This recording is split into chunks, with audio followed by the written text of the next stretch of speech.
হাত না তুলেও দোয়া করা যায়, হাত তুলেও করা যায়, কিন্তু বিষ্ণু বলেন হাত তুলে চাও, কারণ ইন্নাল্লাহা হাইয়ুন কারীম, আল্লাহ বড় লাজুক এবং লজ্জাশীল। বান্দা যখন হাত তুলে ভিক্ষুকের মতো কিছু চায়, ওই হাত খালি হাতে ফিরিয়ে দিতে আল্লাহ লজ্জা লাগে। হাত তুলে চাইবেন। দোয়াতে আল্লাহর নামগুলো ধরে ধরে ডাকুন, ইয়া আল্লাহ, ইয়া রহমান, ইয়া রহিম, ইয়া হাইয়ু, ইয়া কাইয়ুম বিরহমাতিকা আস্তাগীথ।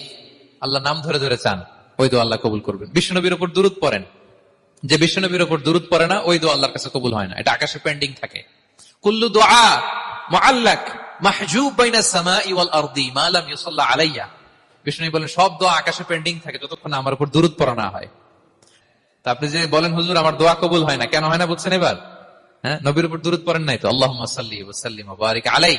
শুরু করবেন বিষ্ণু নবীর উপর দুরূদ দিয়ে, মাঝেও পড়বেন, শেষেও পড়বেন, আগেও পড়বেন, পরেও পড়বেন। আপনার দোয়া কবুল করবে কে?